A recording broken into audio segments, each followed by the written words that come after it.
Welcome back, everyone. I'll start like this. Scene. That was pretty jolly. And not only that, it is our last episode of the season. So sad. I mean, what a great way to end the season with this film. A classic. Deana, why don't you tell us what we're watching today? Or talking about? Story.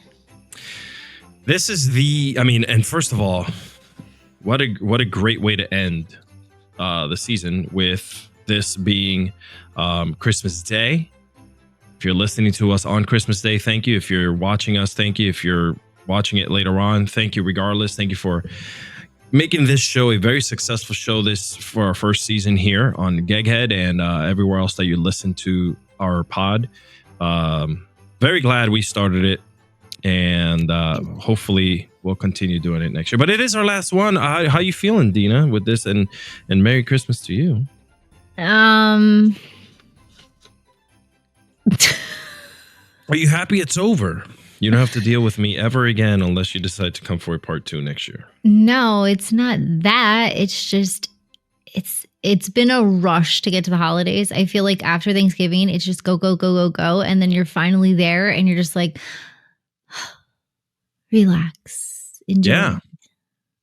I'm in that relaxation mode. I've just decided to shut everything down for December, concentrating on just a few things like this podcast and a few others that I'm working on with my company. But I mean, life otherwise, is fragile.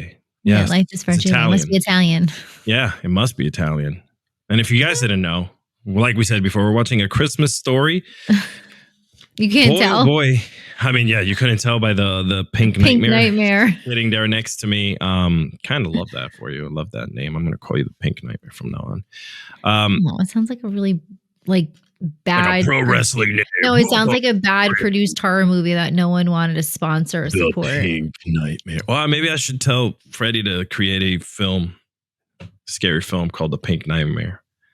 Comes around every Christmas out of the attic. So is it a killer bunny? Yeah, it's a killer bunny suit, right? Like, what do you mean, like the mask? If you put the suit on, you become a killer bunny? No, I think the suit itself is like venom. It lives. It's like a living organism, and then like it overtakes its host when someone wears it, and then that person becomes the killer until either something magical or something crazy happens that the suit gets off of the person and just disappears onto the next victim, right? So that'll be the Pink Nightmare Part 2. Or it gets destroyed, but you maybe have it, and this is maybe like you have the suit like get shredded up, and then for Part 2 someone finds a piece of it and says, "Oh, I wonder what this is." I think you lost a lot of sponsors. I think we were doing great. I think that glasses. I think leave them on. It hurts my nose. Oh, like legit, because they're not like they're pushing down on my nose bone. The bridge of your nose, cartilage. Yeah, right there. Yeah. I mean, if you want to take them off, you can. And they're giant size. I mean, I get it. I'm supposed to be Ralphie. We love those glasses here. Yes, you should leave them on. But they're not even hit. Like, this would be a bad focal point. Like, these would not be good glasses. Your eyeballs supposed to be in the center. Yes. Released on November 18th, 1983. I wasn't born yet. I was just a pup. Directed by Bob Clark, based on a autobiographical story by Jane Shepard. Now, the whole film's set in a 1940 small town in Indiana. Interesting you say that. Yes, capturing all the nostalgia and holiday tradition. I don't know why I said that like... Were you afraid you're going to say the word wrong? Sometimes people do that. No, like nostalgia. You'll say it weird, so because you're like, "Oh, I'm going to say it wrong." No, I have I have 52 episodes next year that I have to do of a show that's all about nostalgia. So if I can't say that word, then I'm not going to do the show. Nostalgia? Is it nostalgia or nostalgia? I say nostalgia. Nostalgia. I don't know. Why don't you can ask Siri to tell you how to pronounce nostalgia. Nostalgia. Hey Siri, how do you pronounce nostalgia? Nostalgia is pronounced as nostalgia or nostalgia with a G at the end of the word silent. Time out. This Time is out. from spellchecker.net. From Wait a second. spellchecker.net. I'm sorry. Is Siri absent today? Who is that? Oh, you like that, huh? I don't know. Who is I that? do things to my phone. Not in a bad way, but I just changed the voice. Who is that? That's Siri. No, it's not. That's my Siri. I kicked old Siri to the curb. They didn't like the way she was talking to me. Okay, go ahead. Very concerned. The movie had a $3.3 million budget for 1983. 3.3 million. Okay. That sounds ginormous for a film like that one, which didn't really have any crazy practical like effects of any kind in 1983. It was kind of just like it was on par with like Jaws, I feel.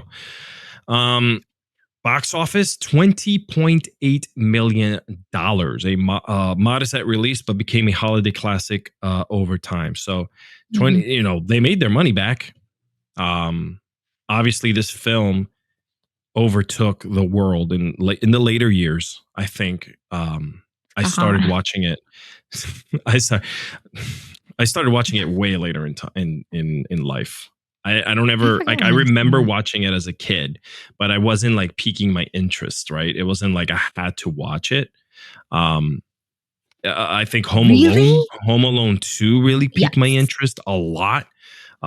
Jingle All the Way. There was a lot of films in the 90s that kind of like 90s holiday films that really took my attention. This wasn't one until later on in life. I could start watching it. I was able to start watching it, but then I was just like, okay, cool. I would just walk away. I don't know why, but yeah. I was obsessed with this movie. Yeah, you know what? That leads me to what I'm about to ask you, just like at every episode here. Deana, when was the first time you saw A Christmas Story? And tell me all about it from your point of view. I definitely was young. Like I was like 9 or 10 years old. I know that doesn't sound young, but I was. That is super young. young. There are certain things I feel like people never forget, and they're like taglines and stuff like that. I always remembered the soap scene when he didn't really say in the movie. He actually did say fudge, but they dubbed it so many times over to make it look like it was that hard K at the end. And growing up, I was like, oh man, like you got to hold soap in your mouth. Like that's what it's all about. Turns out in the movie, it was actually wax. So like kudos to the kid, but it was a bad tasting wax. So that's why he made his face. But I remember that. And then I always feared, but every kid did this. What happens if you stick your tongue to an icy pole? And I feel like so many kids did it and actually like learned the hard way. I think I tried. But you actually went and did this? No, I took an ice pop from the freezer, like the plastic ones. Sure. With the do you know what I'm talking about? What are they called? Yeah, those big old 25-cent ices. Yeah, freezer pops. Yeah, the freezer pops. And obviously, like that's not the same, but I was so afraid. But then one time I tried an ice cube. Oh my God, it definitely hurt. It was like frostbite. What do you have? Like monsters moving around the backyard? You're freaking me out. No, I was like, wait a second. Never mind. Go ahead. Jerk. So like it definitely hurt. I hurt my tongue. I remember it was like it got stuck. So and I got like water and poured it on there. But that is like, and of course I'll shoot your eye out, or you'll shoot your eye out. And then I think the classic was the lamp leg, like all those like pinnacle moments. And then finally, the Christmas presents.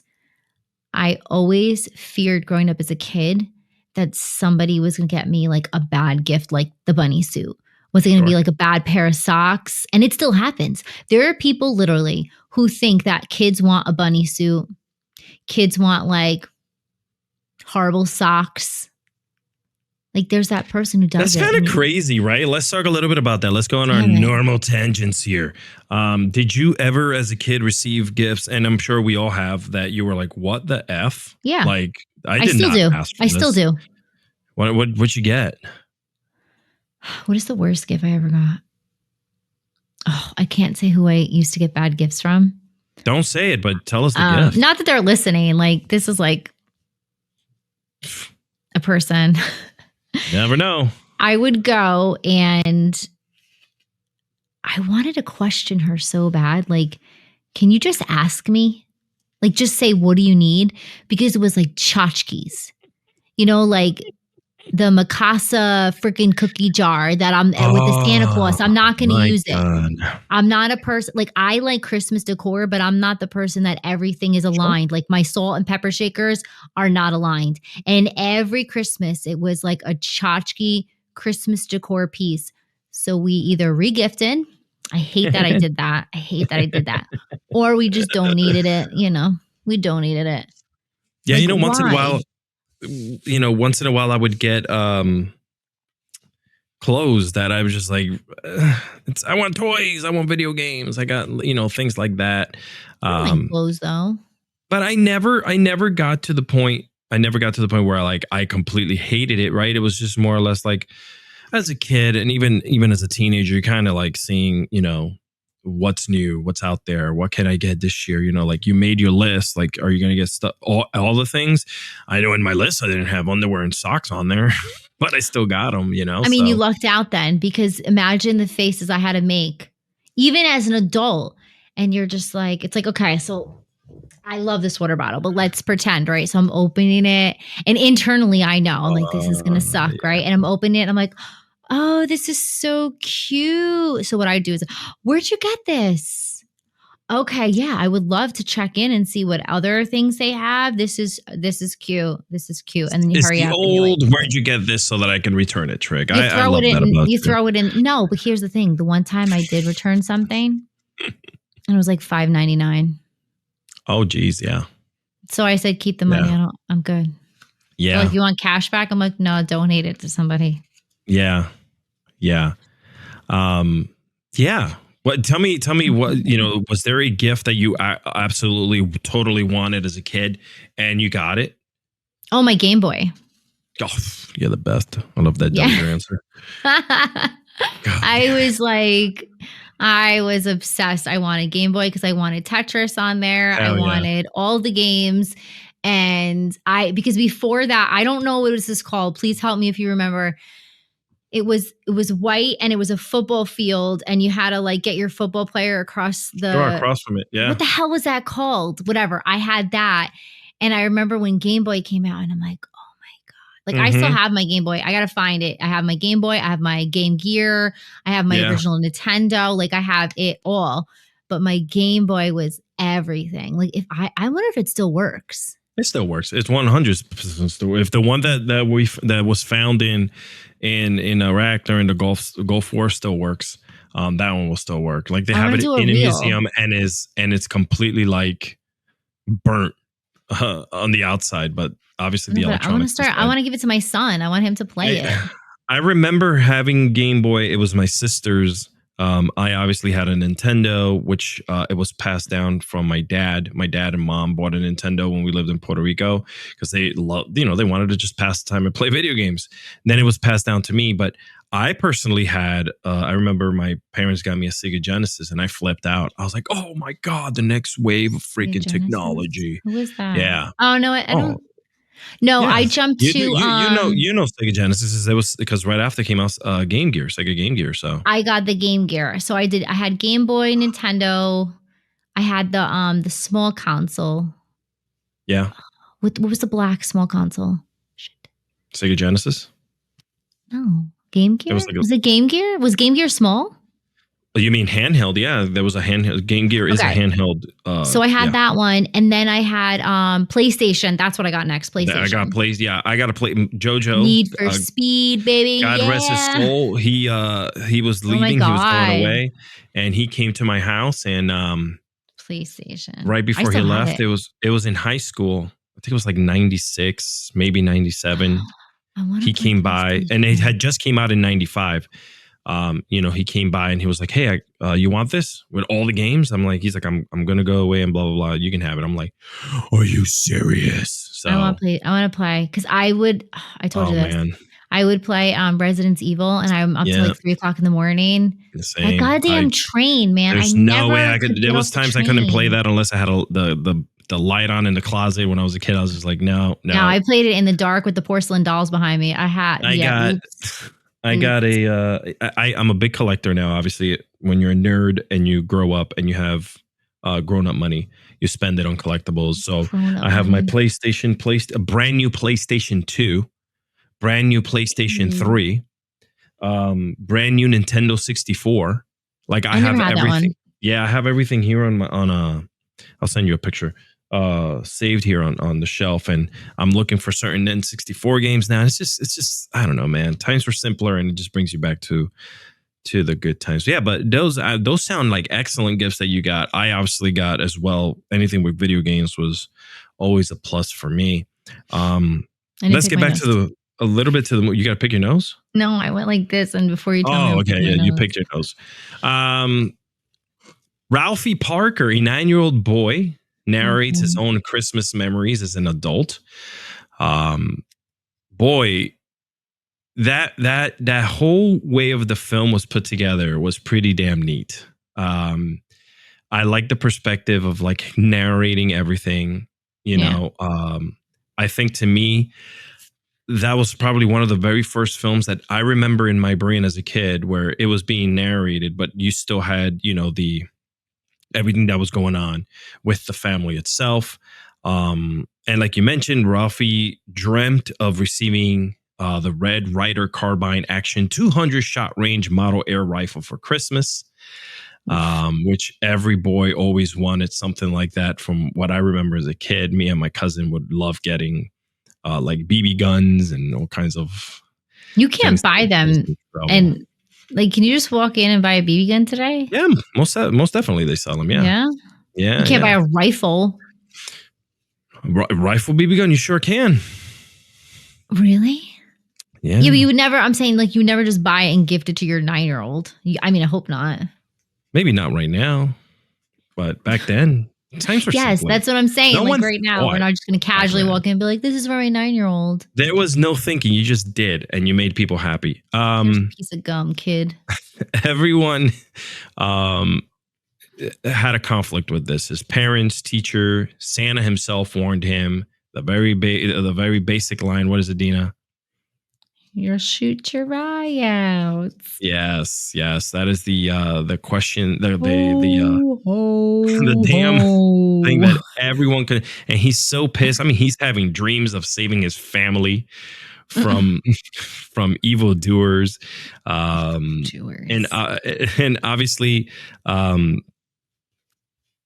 he has this internal conflict. Like he's trying everything in his power to get this damn gun, and he wants to do everything right for his parents, which obviously doesn't really. If you watch the movie, which I'm sure everyone else has watched this, listening to this, there's so much stuff that happens to Ralphie, and I love it.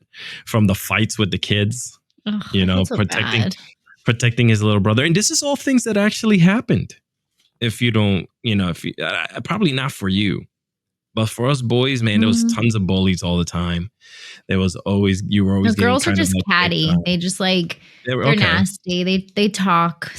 That's Yeah, I love the family dynamic. One of my favorite scenes is like when his dad goes downstairs to fix the heat. And, he's cursing up a storm and he can hear him. And the mom's like, oh, why don't you come this way? And now he knows all these curse words, which obviously one slips out when they're out one day. I think they went out to go get the Christmas tree or whatever it was. And they're driving home and he pops a tire, goes outside to help dad. Oh, yeah. He messes up, the lug nuts or whatever go flying, and he says, oh, fudge. Yes, fudge, right. Except fudge was not the words that came out of my mouth. Well, that furnace scene was ad-libbed, right? No, I didn't know that. Yes. This is why you're here. Yeah. This is why I'm here. I love behind the scene fun fact things that people might not know. Like, that's my jam. Yeah. I thought it was. I thought that the whole family dynamic was really cool. You know, dad just being out there, like the way he was, like, you know, rough and tough and, you know, just a man who just didn't want to show too many feelings. But when he was angry, he kind of just said what he needed to say. The mom being very protective and very kind and soft spoken, but kind of a little bit like on the kooky side, not in a bad way, but she was just like, you know, never really made up, but the, you know, like she was in her, you know, in her, what's that called? The apron all the time at home. But it was a cool dynamic between mom and dad. The little brother, who was a pain in the ass, like he didn't want to basically like take him anywhere with him, but he had to ride with him everywhere he went. Yeah. I think it was your friend Christina who hates the movie just because of the little brother. Was it? Yes. If you listen to our it was a Charlie Brown Christmas episode. Charlie Brown Christmas, yeah. She mentioned when I said, "Hey, we're gonna watch a Christmas Story," she was like, "I hate that movie," and it was because of the little kid. So, the little kid is kind of annoying. She's not. Yeah, wrong. He's very whiny in the movie versus like anything else. Randy, that's his name, the younger brother, Randy. He's more of a little bit of the comedic relief in the film. Yeah, he's quirky. I felt bad for him though. He looks like a giant starfish walking with his coat on. But that's how they dress too, because like they didn't have what we have snow days today. Like when it sprinkles snows, we call school. Like I remember as a kid, one day getting picked up from kindergarten. My mom drove a Camaro and my dad had a Z IROC. We were not set up for any success whatsoever. Your mom, man, in that van. Okay. Yes. So we didn't have cell phones or nothing. Normally when school was over, I would come out of school, I would pop a left, walk across the street, and then walk down where the pickup line was. Mm-hmm. The snow, now I'm kindergarten, mind you, the snow was probably up to my knees. They did not shovel or plow. And I'm legit trudging to get to my mom's car. She was down at the bottom of the hill because she couldn't make it up the hill. You know, it's a Camaro. You're not going anywhere. It's a sit and spin. Yeah. Rear wheel drives. That thing wasn't going anywhere. Well, and then when I saw her, like, I was like, Mom, help me. And then I saw the movie. I'm like, yeah, that was me. The kid wrapped up. We had the those gloves. Was it Freezy or something? Then they would change color. Like I had the one with the hearts. I want those gloves. They still sell them. Let me tell you something. The heart would appear. I don't know if maybe it's just our memories.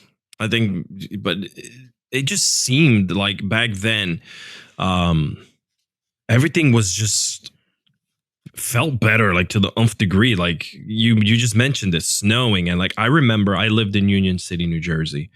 I went to public school, which was about 4 to 5 blocks down, but there's different avenues in between. So even though you go down, 4 blocks, you would still have to pop a right and then go down 2 more avenues, right, on the same street. And it was just different, man. Like my mom would walk us. And I remember this very clearly.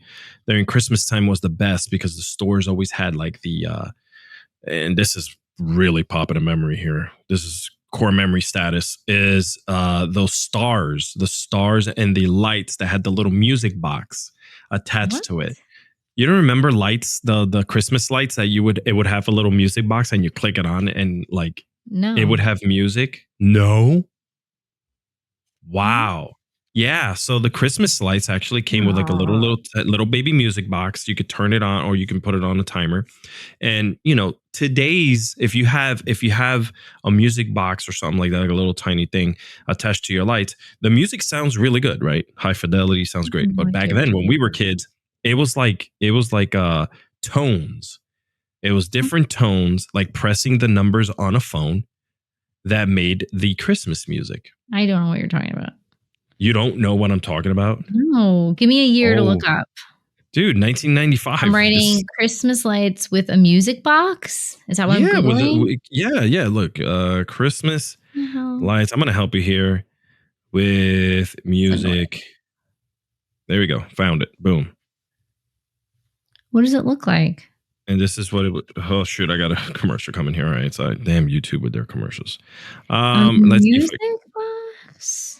yeah, little baby music music player on it. This is what they sound like right here. Oh, this? Play it. I am. You don't hear it? No. I think your You don't hear microphone it? No, your microphone is completely tuning it out. Your compressor's probably too high. Well, it's like ding, Yeah, it's ding, ringtones. ding, Yes. ding, Yes. ding, Yes. ding. Yep. I think, you know why? Okay, my grandma had these and my mother hated them. So we never had them, but my grandma had them. Look, I don't know if you can see my screen here. Let me put this up. Yeah, that's what I just watched. Okay, yeah. So there it is. Yep. Yeah, so my grandma had them, and we would go to my grandma's house, and her tree would be singing. It'd be popping. So I'd be walking down Burger Line Avenue, and all the stores would have, would be selling Christmas lights and stuff like that. Like, a music box to me is the thing you open up and the ballerina's spinning. Oh no, that's what I don't even know what that is. But it was just so like the feeling when I just think about it, I'm like transformed back to that time, like just completely taken back there, and it was such a great time. But if this is what I'm saying, like he's living his memory of what it was like to the Christmas time for him and his family. And I think back and I feel the same way. I'm like, it just feels good. And I hope that for my older daughters, I kind of gave them that same feeling. I don't know. I've never asked them, but it's just like, obviously times change and families tend to like not really be as together as we get older, even, through generations, that just happens. But I hope that I kind of gave them that, because I remember for me, for Christmas, it was like that. We were always with family. The sounds of Christmas were different. Snow, for some reason, I felt like it just snowed more, and there was more snow on the ground as a kid. For some reason, I remember just walking to school because they wouldn't call the school out, I think, until like you reach like 4 feet of snow. It's insane. Yeah, I remember just, walking. I feel like the old man, like, I used to walk uphill to go to school and back down the other side just to get to the bottom. Yeah. Okay. But this movie gives me those feels, right? So, and it kind of takes me back to that time, to a simpler time. My parents, my mom, my dad was a truck driver, so he was gone at 5 o'clock in the morning. Oof.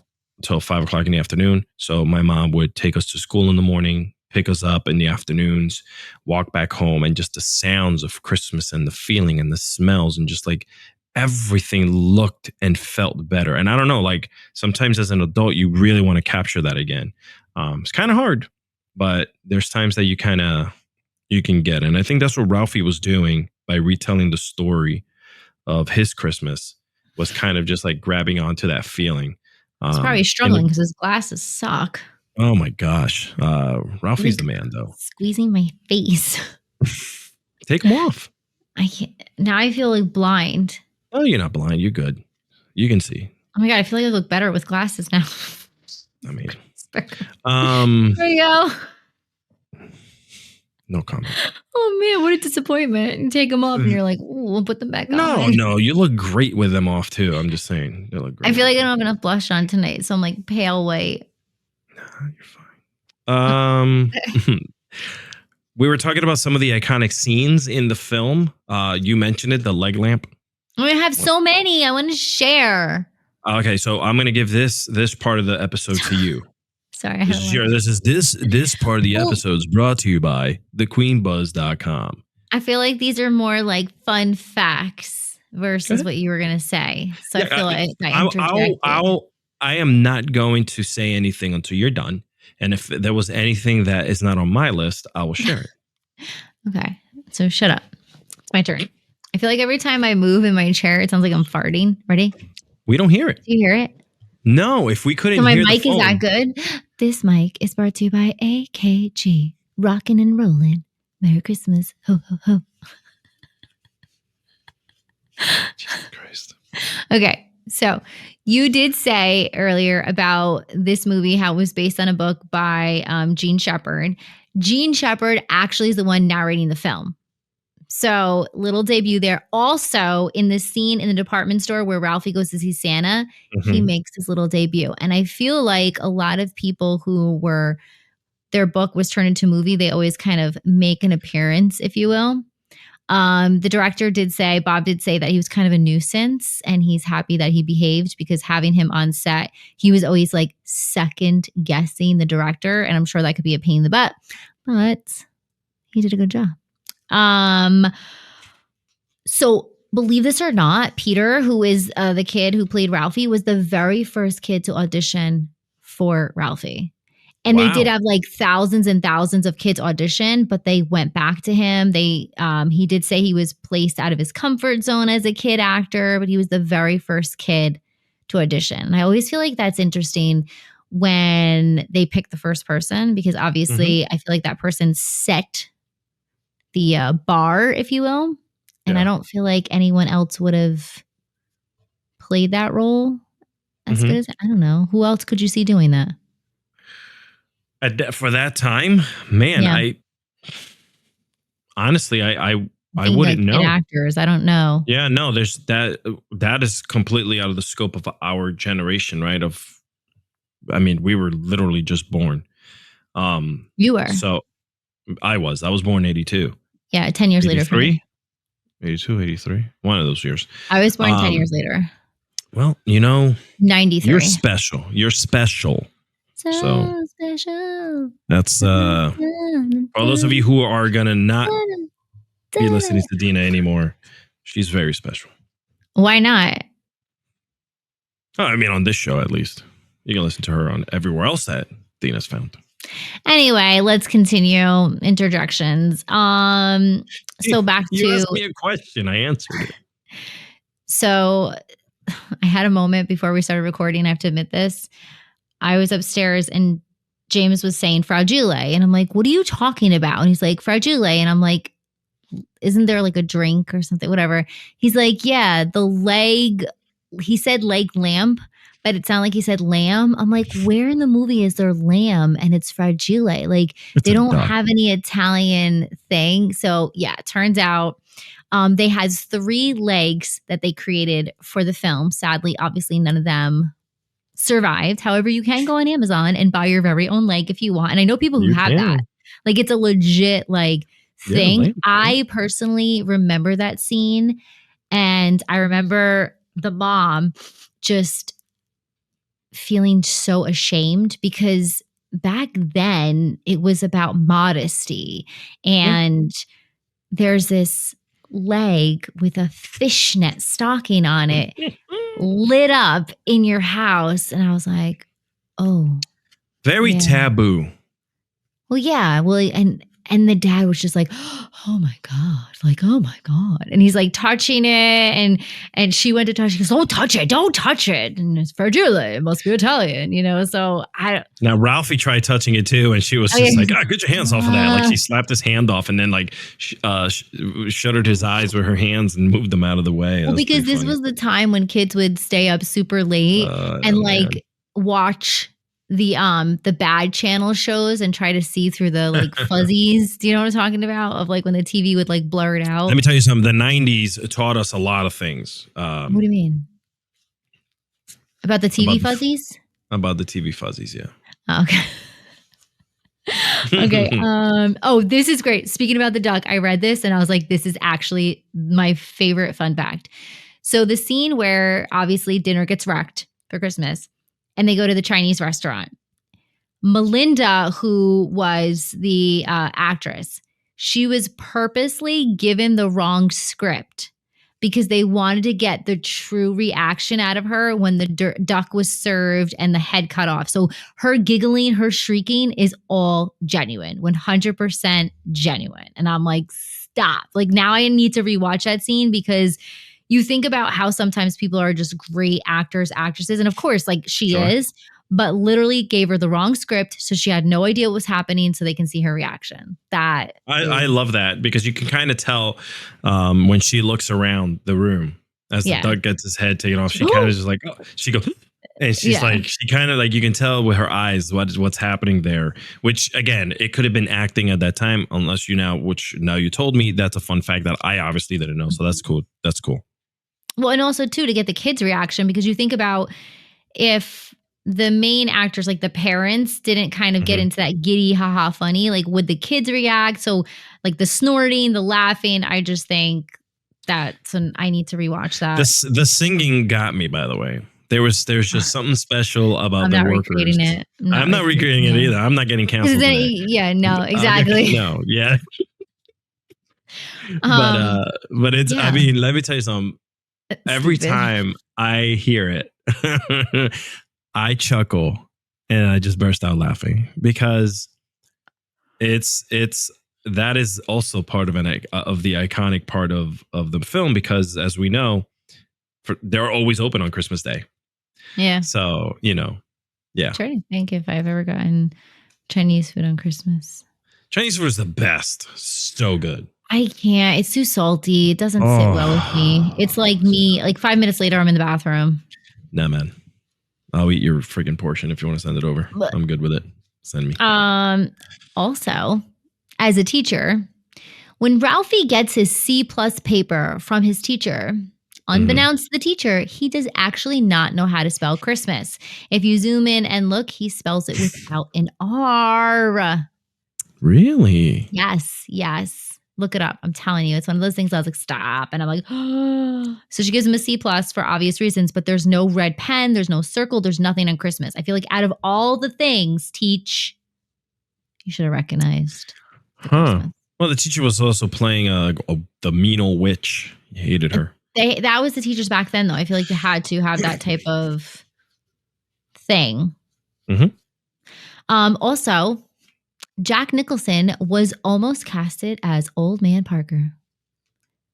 I don't know how that would go. I'll tell you what, like, Jack Nicholson was the star back then. Yeah. I don't know how that would have went, though. Because I feel like I have forever fixated in my head The Shining, the Joker, just like that starch, like, and the guy who did play Old Man Parker, I feel like he reminded me of Al Bundy.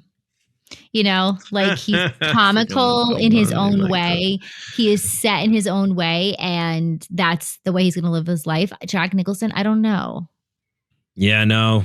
Whenever he smiles, I get scared. Yeah, even now. Now he looks even scarier. It's his eyes too, like 200 years old. Eyes go up like the Grinch's smile. It's like, yeah, I like that. That's pretty funny. Oh, that looks better. We need some surgery. Look, ready? Like normalcy. Hold on, let's check this out. Boy, here we go. Right, so normal. Ready? 20. Now. 20. Now. All right, let me put my glasses on because I can't read. Oh, wait. Oh, man. Okay. So do you remember in the mall when Ralphie was going to see Santa Claus and there was that kid with like the big goggles on his face? Uh-huh. No, do you honestly remember? Yeah, I know who you're talking about. Yeah. He wasn't even supposed to be part of the movie. So the director actually saw him like in the mall just walking around. He grabbed him. Parents signed a form and said, you're going to be in this scene because I like the way you look. Talk about like spur of the moment. I don't know if anything ever came of this kid or he did other acting. Sure, but right. It's cool though, because now he's just part of this movie is well over 40 years old, and here we are. Oh, you're over 40. Okay. Now, you mentioned time period in the beginning. Shut 1984. Up. Yep. You mentioned time period in the beginning. Time period. I did. Something I did not think about or know until I read this. So they actually are unsure of the actual time period of the movie because of these three things that they mentioned in the movie. Mom mentions the Bears versus the Packers game, which took place in 1941 in the beginning. Sure. Then you have the Orphan Annie decoder pin, which was the 1940 model. Right. And then the calendar in the kitchen says December 1st, which is a Friday, and that fell in 1939. So they had the wrong calendar up. Or because everything is 1940s. Right, but why would you have a December calendar up if you're celebrate from last year if it's Christmas now? You just never took it down? You never took it down. I mean, you're talking about look at all the chaos that's happening. Okay, You got fine. animals running in the house Okay, eating the fine. turkey But then why is mom talking about a 1941 Bears versus Packers game? because the setting was in 1940 small town Indiana, capturing, like I mentioned before, all the holiday traditions of families back then. 1940, but mom is talking about a 1941 football game. No, 1940s with an S at the end. I never said a time like I didn't mean like 1940 itself. But I isn't meant that like weird, though? 1940s. The But calendar thing throws me The off. calendar is weird because the calendar says 1931, and then after 39 comes 40, but mom's talking about a 1941 I had no football idea. game. Yeah. Kind of nuts when you think about it. I think those are the things that the budget was definitely not set aside for. A calendar. A calendar. I'm sorry, but there's certain things that we just skim on. Even if that calendar was $2.50, that $2.50 could have gone for the turkey that they used. You just reminded me, I got to do my calendar. There If you you go. use the company Minted, Yes, I do. and you make sure you just put in 10 occasions on the calendar, you get a free calendar. You just have to pay shipping $5. Yep. Mm-hmm. Okay. They're not sponsoring. I was just mentioning it. Okay, I have two more. Minted. I have two more. You're probably me up, bored. Minted. Fine.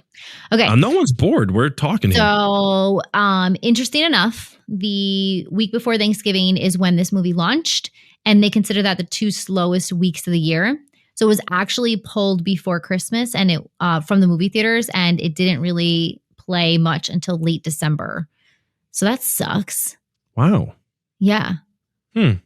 I guess they thought they were going to like throw it out there before Thanksgiving and people would go nuts for it. And it was literally not doing well. So they pulled it before Christmas. So. Well, that's freaking crazy.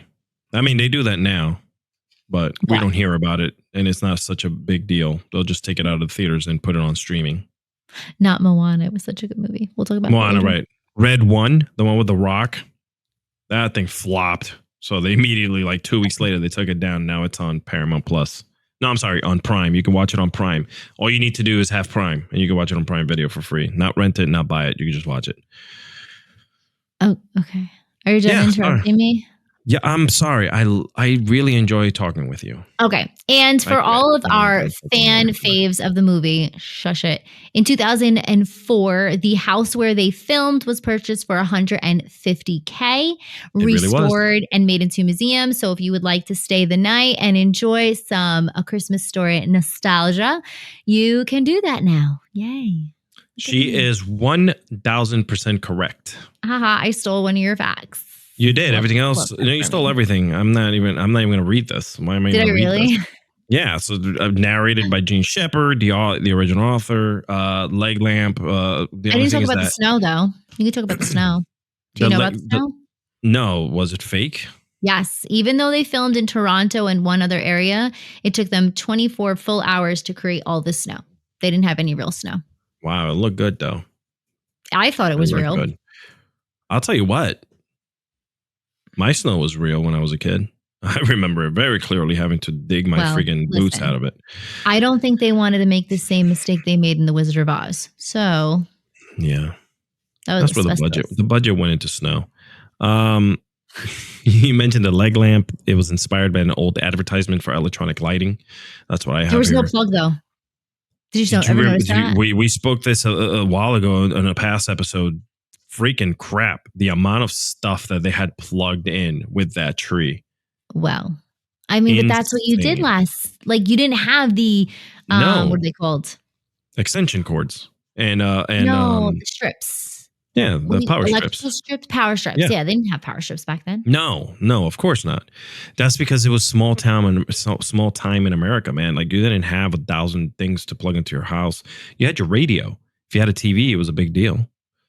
You know, did they have a TV? Yeah. Yeah. Yes, they had a TV. I don't remember. They obviously listened to the radio show to the freaking now I lost it. He was listening to the Little Orphan Annie because he was so mad when he found out the secret password. Eat your Ovaltine. Drink your Ovaltine. Drink your Ovaltine. So what the ad? Like you mentioned, it was primarily filmed in Cleveland, Ohio, and Toronto. You mentioned the Christmas Story House. It became a museum. Let's talk a little bit about the cultural legacy that this movie holds. As I mentioned before, it became a phenomenon. Everyone loves quoting it. Everyone loves the scenes with the leg, like the dad just running across the street, and now everyone like in traffic slowing down to look into the house. The neighbors that are walking down the street are stopping to look. Isn't it beautiful? So embarrassed for him. You know what? It was a good time. That's a I big would ass not box too, by the want way. that. I mean, it's funny, but if this was back then and there was no like movie behind it, Sure. No. He also shot his eye out. Ralphie did. If you remember that, he broke his glasses. I felt bad. She had broken glasses. He lied to his mom about it, and all this stuff. And because he loved her. Yeah, he didn't want to get his eye. His brother would always be hiding under the sink. He would be making oink sounds when eating. That. You remember that? He'd be like oink oink, eating. And his he food, ate with his hands, right? Yeah. There's a lot of scenes, like I mentioned before, the dogs running through the house and eating the turkey, which is why they ended up going to get Chinese food at the Chinese restaurant with the duck. Tons, the fighting, the sped up scenes with when they were being chased by the bullies, running back and forth, trying to get home. When he finally Ralphie finally gets fed up and beats the crap out of the bully, and just wouldn't stop hitting him and made him cry. And the mom had to come and get him and help him. I believe he was also screaming out obscenities at him while he was beating him up, which obviously the movie would. Well, they say it was PG. Yeah, well, the movie would use like that would use fake words, like fake mumbling, and what it was when he was narrating it, he was like, "Hey, I was saying a lot of bad things, and mom didn't tell dad." Yeah, when she told him, she was like, "I'm not gonna tell dad. It's okay." Okay. I like the fact that the mom calls when he tells the mom where he learned the word F from. He heard it in school from some kid. They call the kid up and beat the living crap out of him while on the phone. Yes, friends, we got our butts whooped. That was the time. I didn't. Well, I guess I was bad. But yeah, let's talk a little bit about the themes here as we continue going. Ralphie, like we mentioned before, had an obsession with the BB gun. That was which symbolized the dreams and innocence of childhood back then. I mentioned this before. This is what every kid wanted. They wanted to be like Red Ryder. They want to be a cowboy. That's how simple life was as a kid.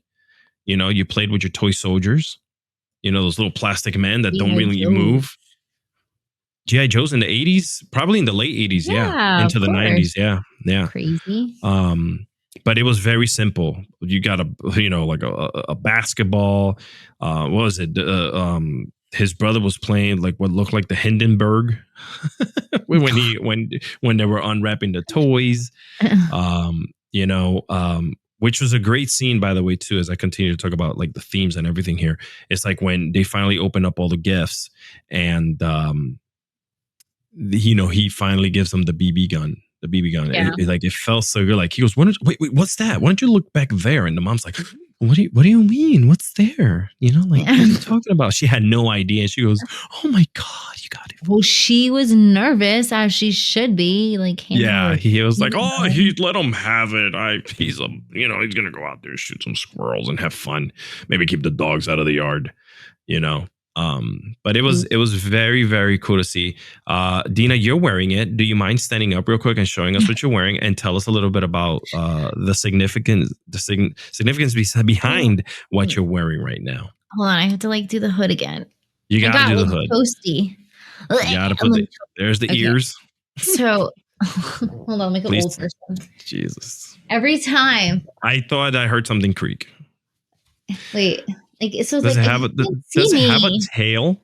No, there's no tail. Okay. And there's no it's regular feet. It's not so it didn't have. It's not like footy pajamas. Yeah, his aunt got him the freaking.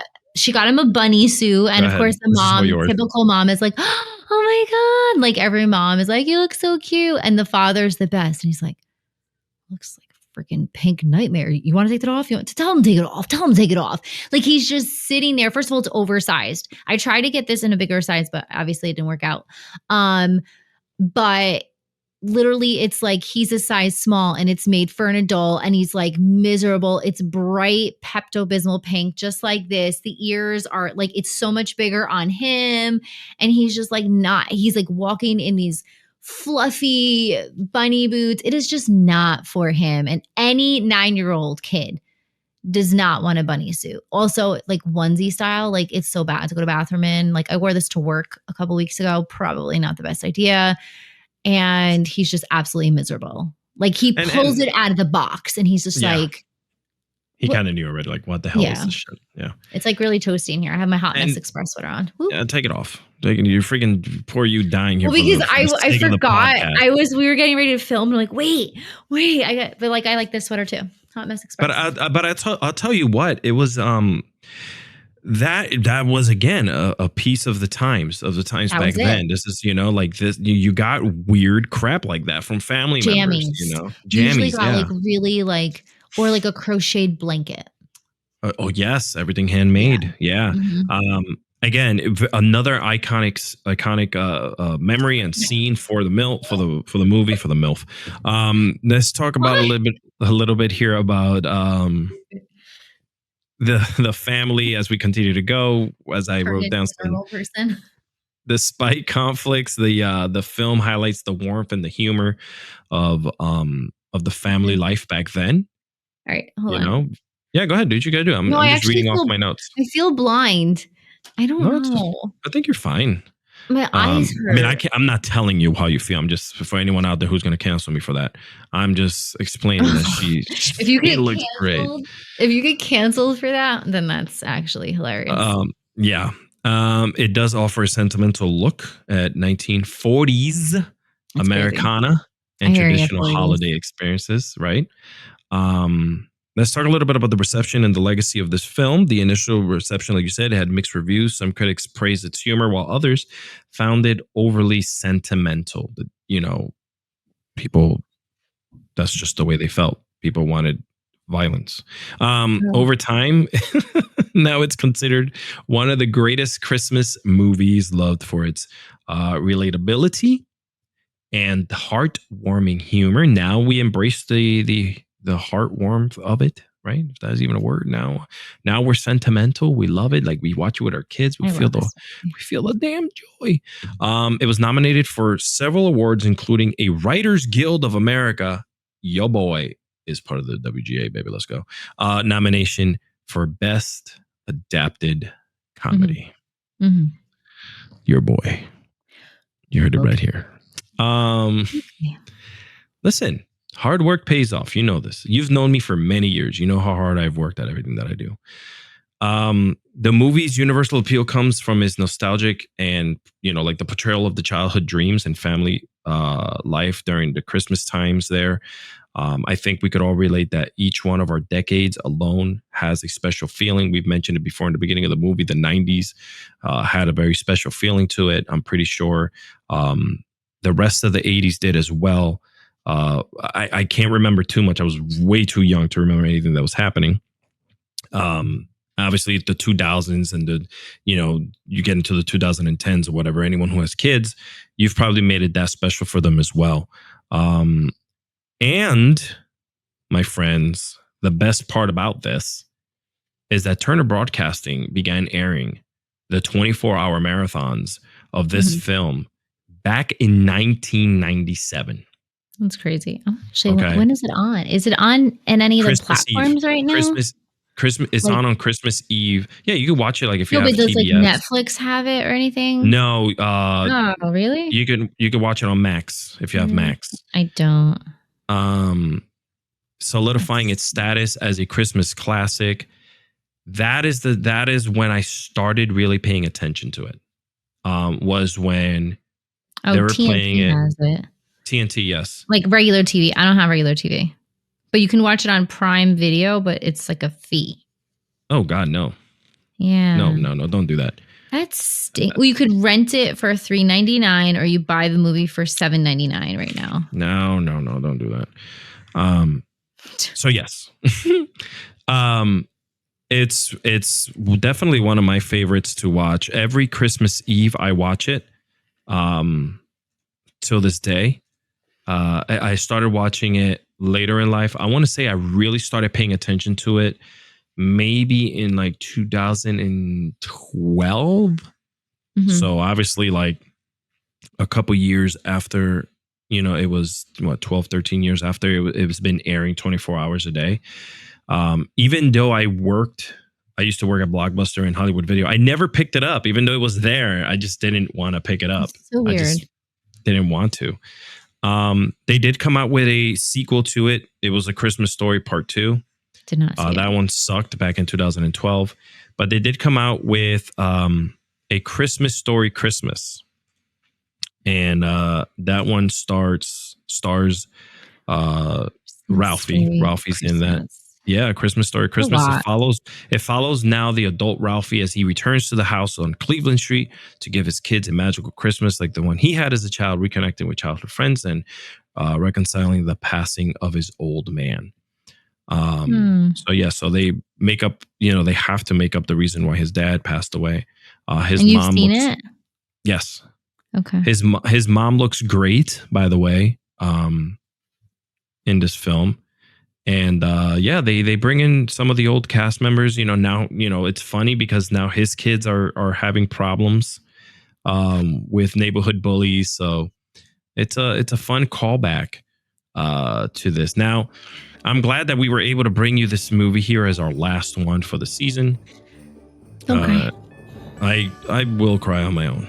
Grown men cry. Deana, it is that time. Tell me, how many candy canes do you give A Christmas Story? All right, this is going to be controversial here. Nah, man, make it controversial. You might not expect this. You love half so much. You might not expect this. Are you kidding me? I'm giving this 5 candy canes. Like, total kidding. Like, yeah. I love this movie. This is a time capsule that needs to be forever cherished. I don't care that it has, like, the nostalgia from back then. Some people say they don't like that. They don't like looking at movies from back then because it looks boring or the cinematography. This just lives, breathes. Love this. This is true Christmas. This is what it's all about. There are no standards at all. It is just crazy all over the place. 5 candy canes. Yes. Yeah, I too give it 5 candy canes. I thought it was a very well-made film, even for back in the day. Between the tongue being stuck and them calling the fire department to get them off the damn pole. The bullying. Just everything. It's an iconic film. It just, the Christmas parade in the beginning, them, like looking in through the windows to see like the trains and like the assortment of things that they have on the windows. That's a callback to like me walking down Burger Line Avenue in Union City with my parents and just looking in through the storefronts of all the toys and all the things that they had, right? Set up Power Ranger, Spider-Man, all these damn toys. It was cool. It's a very good callback. So 5 stars, 5 candy canes. Sad to say this is our last one. I don't know if maybe perhaps I maybe continue to do maybe one Christmas film a month for the rest of the year until we reach the You're reach the later. Such a reacher. Until we get to the end of the year again. I started this as an idea. I brought this up to John, and I want to give my shout outs to John Lee Brody. He's an amazing, he's an encyclopedia of film. I love him so much. He's done a lot of films and himself. He's a filmmaker. He's a writer. Like, the man does it all. So when I brought this idea up because we were doing That Was Pretty Scary, I was like, hey, I want to do That Was Pretty Jolly. What do you think about it? He was like, do it, go at it. And of course that goes along with our distribution here on Gegghead. And all of this, meeting John and becoming part of Gegghead and so on, did not happen without the friendship and the bond that I have created with Freddie. And Freddie Prinze Jr., we had him here on the podcast as well when we went over Christmas with you. And without him, I would not be in the position that I'm in now. This has been very successful. People really, I guess, from what I'm hearing and from what I'm getting messages wise, enjoy the difference in banter and the way we provided the entertainment, basically talking about these films. Because it's very different, right? So I obviously want to thank you because I brought this idea to you in I want to say September. September. I feel like it was August. Oh, I'm messing up my mic. August. Yeah, it was August. Yeah, it was just summertime. I remember coming up with this idea and then mentioning it to you and saying, hey, I'm kind of looking for a host for this idea to come on with me. And in your very fun style, you sent me your business card. And I was just like, oh, yes, there she is. I did? Yeah, I remember that. I was like, wait, I have someone for you. Yeah. So I am completely, and I've known you for so many years. We've worked on a lot of stuff together. We have a really good business relationship. We have a good friendship, and I'm so happy that you said yes. And I'm hoping that perhaps whenever, if you're still around, we can work on some more stuff together. I don't know, man. You're very busy. You're doing all kinds of stuff. You don't have time for me. I'm waiting for Olipop to give me a job. That's what I'm waiting for. Come on, Olipop. I have a jingle, an unofficial jingle for you. You would have to pay me for it. They don't have to pay me for it. I just want them to put me on their advertisement. Let me get dolled up like I did for our cute, Christina and I did our cute little thing. Let us get dolled up. Let us just sing it. You don't have to. I got recording stuff right here. We're good to go. And just blast that on the reg. That's it. Yeah. I want to be the Olipop queen. The queen of Olipop. That's it. Dear Santa. Shout out to G Fuel for keeping me fueled up during these episodes. Shout out to my friends over at Beacon. And things are just wild. And there is a lot more of stuff that I'm bringing to the table and a lot more content that's coming. So I can't wait to bring you guys that. And so Deana, plug away, do what you got to do. This is your time to do what you got to do. It's my pardon, my final goodbye. It's her final goodbye here, coming from Gegghead and Press Record Productions. Thank you so much. See who we stick in that seat next year. No one's coming in here. This is no. This is my chair. No, I don't mean there. I mean in the box that's right here next to me. Oh, so I'm officially fired for a great job? No, this is all those things you see on TikTok where people are they record themselves getting their final notification. I want to just put this out there. My algorithm completely changed from video games and production stuff to everyone getting fired. Oh no, I have crime, a lot of crime stuff. Oh, and cold quick cases and stuff. We got a couple more weeks because it's banned, so I'll soak it up. Oh yeah, TikTok. Yeah. Sad. Anywho, that's why I'm officially on Instagram. That is the one-stop shop for me. It is thequeenbuzz.com. D-O-T-com, not a period, D-O-T-com. Everything is there. If you click on the links, you can find my book I wrote. You can find my website where I'm going back to writing. I officially said I've been really bad at it, so I'm going to be publishing more on the website and writing. I'm trying to think, what else do I do? Oh, yeah, I have a podcast. I have a podcast of my own called 4.0 Life. And then I also have one with Christina Serve and Spill, who was featured on the week prior when we did Charlie Brown Christmas. And I don't know, I'm manifesting 2025 is going to be an epic year for me. Content creation, the algorithm has been my bestie lately, knock on wood. We've been doing great. So if you're not following me yet, follow me there. And I promise it's nothing but laughter, joy, and lots of singing. Yeah, I'll see if I don't go crazy again and delete everyone like I did before. No, I had to. And we talked about this. If you're acting like a crazy person or you're just promoting stuff that doesn't vibe with me, no offense, You do you. I don't want to see it. I literally deleted probably like 3,000 people. Sure. I don't. I think once we get older, and let me know if Yes. you're feeling this. Yeah. It's not about how many followers I have anymore. Yep. It's about who's engaging with me and Yep. who I want to see on my threads. Just like if I would never go to the store and buy a magazine of something that has nothing to do with my interest. I'm going to vibe with something that vibes with me. And if it's not, just, I did the bye. same thing. I had over like 15,000. I shot it down to 4,000 followers. Literally. I was just like, first of all, I used the secret button now that it has where it just deletes inactive people and stuff like that. Whatever But it it's also called on hurts you Instagram. too, though. It's hurting your growth.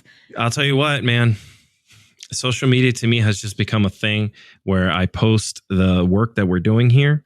I've been very lucky that the videos that I'm putting up are reaching from 200 to 500,000 people, and I'm only followed by 4,500. Yeah. So, well, I mean, I'm sure this face helps. Yeah. My shoe. Did you see my shoe reel? That got a lot of. Yeah. Obviously. So did my Earth Mama Organics. My Earth Mama Organics video. Did you see the Brady Bunch vibe we did? Wasn't that cute? Yes. That was my idea. That got a good amount of views. You got good ideas. You're putting them out there, getting them done. But yeah. All right, so where can we find you? That was really loud. Why did I yell that? Sorry. That's cool. Yell it again. So we're used to being in a studio, in a radio studio with music playing. Head over to my name, alexiscardoza.com. All the links will pop up. And everything else that I'm working on. Just to give you a little preview, I'm working on a That Was Pretty 90s show. That's going to be coming to you next year. And that was going to be great. It's going to follow from 1990 all the way to 1999. Each couple episodes will cover a year between those 10 years. And we're going to hit some, what was happening between music, news, pop culture, et cetera, and obviously we're going to throw in our own stories into it, which is what everybody loves.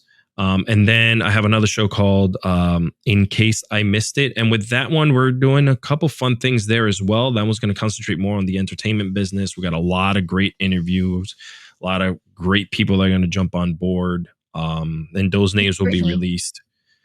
What? With Brittany. There's no Brittany. Those shows, those episodes got me all jacked up. Those episodes and those interesting individuals. That list will be coming out soon. I do want to mention, I had an idea. I put it out there and I asked a lot of people, if you grew up in the 90s, what was your age in 1999, right? Like, what was your age? And I got a lot of great feedback from it. The ages range between 5 and I think the oldest was 24. Right. So, just to put it out there, I was just thinking about doing like a call-in show where I have different topics related about the 90s and have people that grew up in the 90s just call in and vibe with me. And I put it out there and I had massive good vibes from the community. So that's going to be coming soon as well. Just a place where people can hang out, and just chill and call in. I just want to talk to Ryan Cabrera. I don't know who that is. On the way down. I'm just kidding. When did Hanson come out? Do you remember Hanson? 98. When were they? So they're the 90s. They were kids, yeah. Okay, throwback real quick. Me and 4 of my friends, we went to Willowbrook Mall. They were performing. We were front row and center. Yes. Wow. Yes. Highlights of the 90s. They're coming out with a new album. Hanson in hair quote concert. Getting an autograph signed and meeting Ashley Simpson and getting an autograph and signed by Ryan Cabrera. I thought I was going to marry him. I was pretty sure on that. I think it was the hair. I'm going to text him in a bit and I'll let him know my co-host thinks that she was going to marry you. I did. I remember I went to see him and I froze. And I went with my younger sister and her best friend. And yeah, I didn't know what to say to him. I wanted to be like, hi, I'm much older, but I want to marry you. Hey, and for those of you listening, that right now, what Deana and I were just doing, that's the vibe of that show that I'm going to do. People are going to call in. We're going to have a good conversation.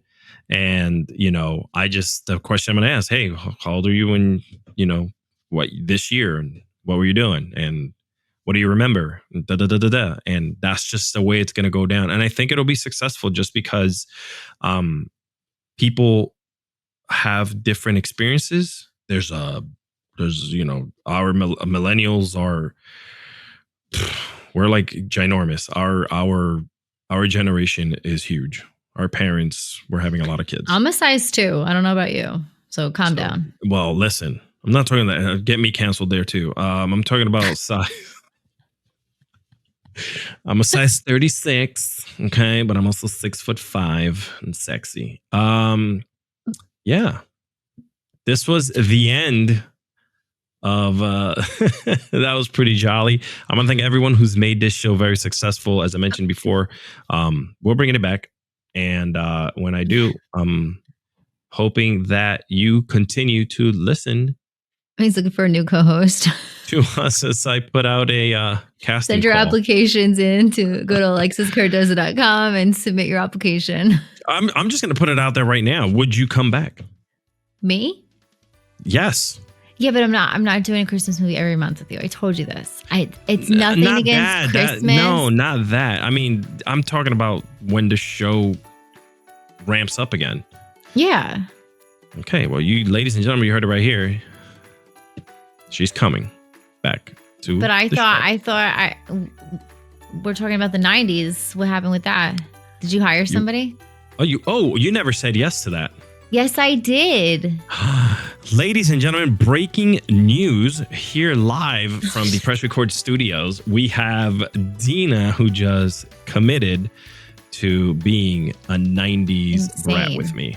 I love this. Insane. I'm looking for as much 90s clothing as possible, like Bugs Bunny and Taz with their hats backward, looking like crisscross. No, I loved Marvin the Martian. I would draw him. Marvin the Martian, yes. Marvin the Martian. That was my jam. Mm-hmm. And these are the stories and the things we're going to get into because that was such a great time. I got to get my retainer bumper. I have one of those that like hooks around your neck. You should totally wear so you can have the lift when you're talking. I don't know where it is though. I threw that out. I wouldn't put that thing in your mouth. No thanks. I hate it. I had to move. I had to move space. My teeth were crammed. Sure. Hey, everyone, I hope you had a good Christmas. And Happy New Year. We'll see you guys next year. For that was pretty jolly in 2025. Next year. Just say next year. With a lot more guests. A lot more fun. Some great movies. And Deana, because she said yes. Stupid. And that was pretty jolly. I hurt my knee.